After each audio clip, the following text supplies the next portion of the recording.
नमस्कार ভিউয়ার্স, আমার সবুজ বাংলা ইউটিউব চ্যানেলে আপনাদেরকে স্বাগত জানাই। পশ্চিমবঙ্গের যে দুটি জেলায় অঙ্গনওয়াড়ি কর্মী ও অঙ্গনওয়াড়ি হেল্পার বা সহায়িকা পদে ভ্যাকান্সি বেরিয়েছে, এই বিষয়ে আলোচনা হবে আজকের ভিডিওতে। তো ভিডিওটি অবশ্যই প্রথম থেকে শেষ পর্যন্ত দেখুন, তাহলে বুঝতে পারবেন অঙ্গনওয়াড়ি ফর্ম কিভাবে বেরোয় এবং কীরকম ভ্যাকান্সি থাকে। ঠিক আছে, তো ভিডিওটি প্রথম থেকে শেষ পর্যন্ত দেখুন। তো আমি আপনাদেরকে জানিয়ে দিই, এই ভিডিওটি কেবলমাত্র পশ্চিমবঙ্গের বীরভূম ডিস্ট্রিক্ট ও বাঁকুড়া ডিস্ট্রিক্টের এই ভ্যাকান্সিটি বেরিয়েছে। ঠিক আছে, তো আমি বাঁকুড়া ডিস্ট্রিক্ট নিয়ে কথা বলছি না, আজকে কথা বলছি আমি বীরভূম ডিস্ট্রিক্ট নিয়ে। ঠিক আছে, তো বীরভূম ডিস্ট্রিক্টের যে সমস্ত ব্লকগুলি আছে সেই ব্লকে আপনাদেরকে প্রথমে যেতে হবে। তো সেই ব্লকে যাওয়ার পর আপনাদেরকে শিশু বিকাশ প্রকল্প আধিকারিক নামক একটা অফিসে আপনাদেরকে যেতে হবে। তো সেই অফিসে গিয়ে এই ফর্মটি আপনাদেরকে কালেক্ট করতে হবে। এই ফর্মটি আপনি এছাড়াও একটা ওয়েবসাইটে পেয়ে যাবেন, তো আমি লাস্টে বলছি। ঠিক আছে, তো আমি জানিয়ে দিই, এটি হচ্ছে মোহাম্মদবাজার নামক একটা ব্লকে এই ফর্মটি প্রকাশিত হয়েছে। তো প্রত্যেকটা ব্লকেই কিন্তু এই ফর্মটা দেওয়া হচ্ছে বীরভূম জেলায়। তো আইসিডিসি MDB মোহাম্মদবাজার, তো মোহাম্মদবাজার প্যাটেলনগর। তো এত দ্বারা সংশ্লিষ্ট সকলের অবগতির জন্য জানানো যাইতেছে যে মোহাম্মদবাজার সুসংহত শিশু বিকাশ সেবা প্রকল্পের অধীন বিভিন্ন অঙ্গনওয়াড়ি কেন্দ্রে অঙ্গনওয়াড়ি সহায়িকা পদে স্বেচ্ছাসেবী কর্মী হিসাবে অস্থায়ী পদে নিম্নলিখিত শর্ত সাপেক্ষ নিযুক্তির জন্য উপযুক্ত মহিলা প্রার্থীগণের নিকট হতে আবেদনপত্র আহ্বান করা হচ্ছে। তো আমি পুরো নোটিশটা আপনাদেরকে পড়ে শোনাচ্ছি না, আপনাদেরকে জাস্ট একটু হাইলাইটগুলো জানিয়ে দিচ্ছি। আবেদন নির্দিষ্ট নমুনা অনুযায়ী যথাযথভাবে পূরণ করে মোহাম্মদবাজার শিশু বিকাশ প্রকল্প আধিকারিকের করণে 8/2/2019 থেকে 1/3/2019 তারিখের মধ্যে যে কোনো সরকারি কাজের দিন বেলা 12টা থেকে 3টে পর্যন্ত জমা দিতে পারবেন। ডাকযোগে কোনো আবেদন গ্রাহ্য হবে না। ডাকযোগে কোনো আবেদন গ্রাহ্য হবে না, প্রথম কথা। দ্বিতীয় কথা, আপনি কিন্তু এটি অনলাইন ডাউনলোড করতে পারবেন না, তাই আপনাদেরকে আমি নোটিশ দিয়ে একটা ব্লকে নোটিশ দিয়ে আপনাদেরকে দেখাচ্ছি। ওই জন্য ভিডিওটি একটা নোটিশ দিয়ে দেখাচ্ছি। ঠিক আছে, তো অবশ্য ডাউনলোড করতে পারবেন আপনি ওয়েবসাইট থেকে, তো কিন্তু অ্যাপ্লাই করতে পারবেন না। ঠিক আছে, কারণ প্রত্যেকটা পঞ্চায়েতের জন্য আলাদা আলাদা রকম ফর্ম আছে। ওই জন্য বললাম যে আপনি ফর্মটি ডাউনলোড না করে আপনার ব্লকে গিয়ে এই অফিসটাতে যেতে হবে, শিশু বিকাশ সেবা প্রকল্প অফিসে গিয়ে আপনাকে ফর্মটি কালেক্ট করতে হবে। অফলাইনেই দেবেন ফর্ম এবং অফলাইনেই ফর্মটি জমা করতে হবে। তো জাস্ট এটাই মোহাম্মদবাজারের ভ্যাকান্সি। ঠিক আছে, এই যে এই নামগুলো দেখতে পাচ্ছেন, এগুলো হচ্ছে মোহাম্মদবাজার ব্লক আন্ডারে একটা পঞ্চায়েত। ঠিক আছে, এই 6টি পঞ্চায়েতের টোটাল ভ্যাকান্সি যেগুলো আছে আপনারা দেখতে পাচ্ছেন। যেমন মোহাম্মদবাজার নামে একটা ব্লকে টোটাল ভ্যাকান্সি আছে 6টি। ঠিক আছে, তো তার মধ্যে অসংরক্ষিত 4টি আছে, তপশিলি একটা আছে, তপশিলি উপজাতি আছে 0, আচ্ছা ওবিসি এ হচ্ছে একটা, ওবিসি বি 0 এবং প্রতিবন্ধিত একটা। ঠিক 0। তো যাই হোক, আপনাদের প্রত্যেকটা ব্লকে আলাদা আলাদা রকম ভ্যাকান্সি আছে, তো ওই জন্য পুরো ডিটেলসটা দিচ্ছি না, আপনাদেরকে সেটা কালেক্ট করে নিতে হবে। তো শর্তাবলী কী আছে, শর্তাবলীটা কিন্তু সবারই জন্য সমান প্রযোজ্য। তো শর্তাবলীটা হচ্ছে আপনার প্রার্থীর বয়স হতে হবে 18 থেকে 45 বছরের মধ্যে হতে হবে। ঠিক আছে, 1/1/2019 তারিখ অনুযায়ী শিক্ষাগত যোগ্যতা ন্যূনতম 8 পাস হতে হবে, উত্তীর্ণ হতে হবে।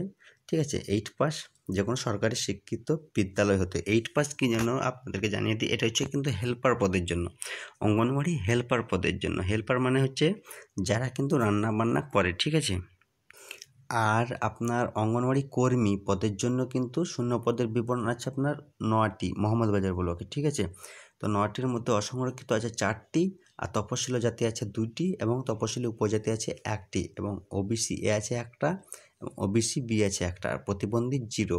এটা হচ্ছে অঙ্গনওয়াড়ি কর্মী পদের জন্য, মানে যেটাকে আমরা ম্যাডাম বলে থাকি বা দিদিমণি বলে থাকি, যার কাজ হলো শিশুদেরকে শিক্ষা দেওয়া। ঠিক আছে, তো এটাই হচ্ছে আপনার ভ্যাকান্সি সংখ্যা। তো শর্তাবলী এই পর্যন্ত। এবার কি হতে হবে, 3 নম্বর হতে হবে আপনার প্রার্থী যে গ্রাম পঞ্চায়েতের এলাকায় অধীনস্থ অঙ্গনওয়াড়ি কেন্দ্রে সহায়িকা পদের জন্য আবেদন করবেন তাকে অবশ্যই উক্ত গ্রাম পঞ্চায়েতের বাসিন্দা হতে হবে। 4 নম্বর, অঙ্গনওয়াড়ি সহায়িকা পদের জন্য 90 নম্বরের একটি লিখিত পরীক্ষা দিতে হবে এবং তাতে ন্যূনতম 30 নম্বর পেলে 10 নম্বরের মৌখিক পরীক্ষা দিতে হবে। মানে 90 নম্বরের পরীক্ষা হবে, তার মধ্যে 30 নম্বর পাস এবং 10 নম্বরে একটা মৌখিক পরীক্ষা দিতে হবে। প্রার্থীর স্থায়ী বসবাস সংক্রান্ত শংসাপত্র, যেমন আপনার পঞ্চায়েত সমিতির সভাপতি হোক, আপনার গ্রাম প্রধানের কাছ থেকে একটা বাসিন্দা সার্টিফিকেট কিন্তু নিয়ে নিতে হবে, ঠিক আছে। তারপর আপনাকে কী করতে হবে, প্রার্থীর জাতি সংক্রান্ত শংসাপত্র উপযুক্ত কর্তৃপক্ষ কর্তৃক প্রদত্ত হতে হবে। অন্য রাজ্যের প্রদত্ত জাতি শংসাপত্র গ্রাহ্য হবে না। মানে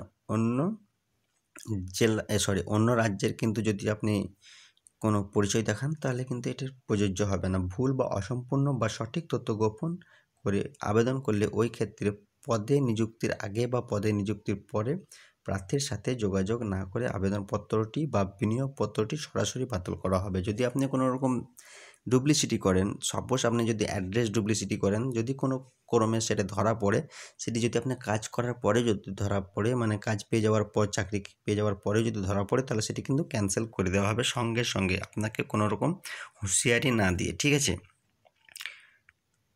তো এরপর আপনার সেকেন্ড পেজটা কী আছে, তো সরকারি নিয়ম অনুযায়ী 100 পয়েন্ট রোস্টারের ভিত্তিক শূন্য পদগুলি পূরণ করতে হবে। শিক্ষাগত যোগ্যতার প্রমাণ অবশ্যই থাকতে হবে। কোনো স্বীকৃত বিদ্যালয় বা পর্ষদ বা বিদ্যালয় এর হতে হবে।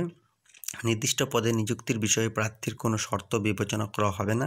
যোগ্যতার ক্রম অনুযায়ী অঙ্গনওয়াড়ি সহায়িকা পদের জন্য গ্রাম পঞ্চায়েতের ভিত্তিক নামের তালিকা প্রস্তুত করা হবে। নিম্নলিখিত কোনো সফল প্রার্থী মৌখিক পরীক্ষায় হাজির না হলে অঙ্গনওয়াড়ি সহায়িকা পদের জন্য অযোগ্য বলে বিবেচিত হবেন। মানে মৌখিক পরীক্ষা বা ওরাল যেটি হবে সেটি কিন্তু অবশ্যই তাকে উপস্থিত থাকতে হবে সেই পরীক্ষার সময়। লিখিত মৌখিক পরীক্ষায় প্রাপ্ত নম্বরের যোগফলের ভিত্তিতে মেধা ভিত্তিক নামের তালিকা প্রস্তুত করা হবে। মানে দুটি পরীক্ষার ফলের যোগফলকে নিয়ে কিন্তু মেধাভিত্তিক নামের তালিকা প্রস্তুত করা হবে, ঠিক আছে। একই পদের জন্য একের অধিক আবেদনপত্র জমা করা আবেদনপত্রটি বাতিল হবে। মানে একজন যদি দুইবার মানে আবেদনপত্র কোনো রকমে যদি করে দেয় তাহলে দুটোই তার বাদ যাবে।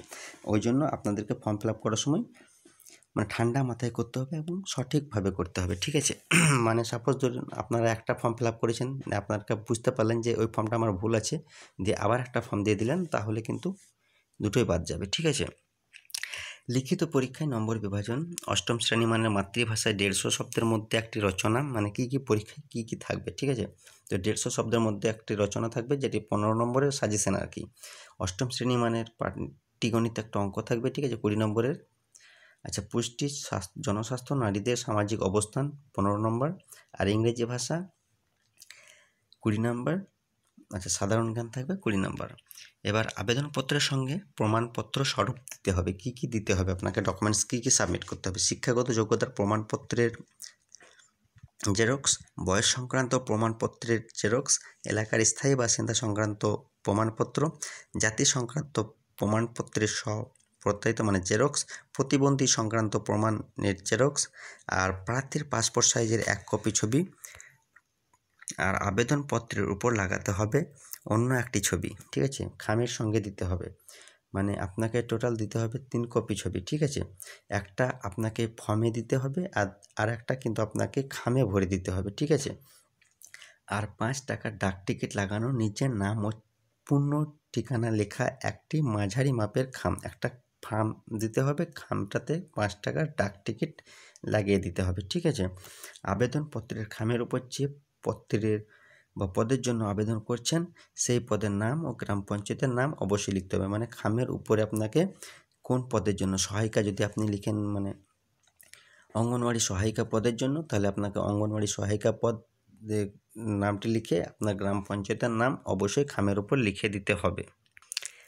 তারপর আপনাকে এ সমস্তগুলো আপনি পুরোটা ডিটেলসটা জানাচ্ছেন, আপনারা চাইলে সেটি পজ করে দেখে নিতে পারেন। আর আপনারা এই ফর্মটি আপলোড করতে পারবেন বা ডাউনলোড করতে পারবেন এই ওয়েবসাইট থেকে www.birbhum.gov.in। এটা হচ্ছে বীরভূম ডিস্ট্রিক্টের ওয়েবসাইট।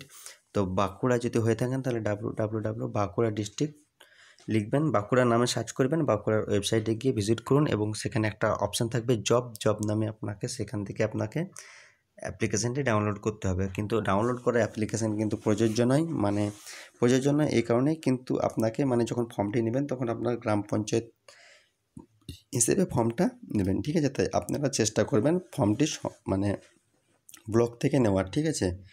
তো ফর্মটি হবে আপনার এরকম, ঠিক আছে। ফর্মটি ফিল আপ করা বেশি কঠিন নয়, এরকম একটা ফর্ম, এখানে একটা ফটো চিটিয়ে দিতে হবে এবং খামের মধ্যে একটা ফটো দিয়ে দিতে হবে, ঠিক আছে। তো ফর্মটি আমি ফিল আপ করেছি না, আপনাকে জাস্ট ফর্মটি দেখিয়ে দিচ্ছি। তো জাস্ট এটা বীরভূম ডিস্ট্রিক্টের জন্য ছিল। তো নেক্সট ডিস্ট্রিক্টের জন্য যখন বেরিয়ে আসবে ভ্যাকান্সি, তখন অবশ্যই আমি আপনাদেরকে সঙ্গে সঙ্গে জানিয়ে দেবো। আর নিয়মটা আপনার এই ভিডিওটা দেওয়ার কারণ, আপনারা তো অবশ্যই নিয়মটি জানতে পারলেন। অনেকেই ধরেন জানেন না, অনেকে অঙ্গনওয়াড়ি সম্পর্কে অনেকেই জানেন না। তো তারা জানতে পারলেন কীরকম কী পদের জন্য কত কী হতে হয়। তো অবশ্যই জানবেন যে 8 পাস শুধু হেল্পারের জন্য। আর যদি আপনারা মানে কর্মী হিসেবে জয়েন করতে চান, মানে ম্যাডাম হিসেবে, তাহলে কিন্তু আপনাদেরকে মাধ্যমিক পাস অবশ্যই হতে হবে, ঠিক আছে। তো বেতন সম্পর্কে কোনো রকম ঘোষণা করেননি এখনও পর্যন্ত। আর এই ধরনের খবর নিয়মিত পেতে আমার সবুজ বাংলা ইউটিউব চ্যানেলকে আপনারা সাবস্ক্রাইব করে পাশের বেল ঘন্টাটি দাবিয়ে দেবেন। কারণ এই চ্যানেল থেকে আমরা গ্রামের পঞ্চায়েত ভিত্তিক, ব্লক ভিত্তিক, পৌরসভা ভিত্তিক নানা রকম ছোটো বড়ো সরকারি বেসরকারি কাজের খবর দিয়ে থাকি। এছাড়াও পশ্চিমবঙ্গের যে কোনো প্রকল্পের খবর সবার আগে সবার প্রথম আপনাদেরকে দিয়ে থাকি, কারণ এই চ্যানেলের উদ্দেশ্য হলো আপনাদেরকে স্বাবলম্বী করা। তাই যদি এরকম খবর নিয়মিত পেতে চান, তাহলে আমার চ্যানেলটিকে অবশ্যই সাবস্ক্রাইব করবেন এবং ভালো লাগলে লাইক করবেন।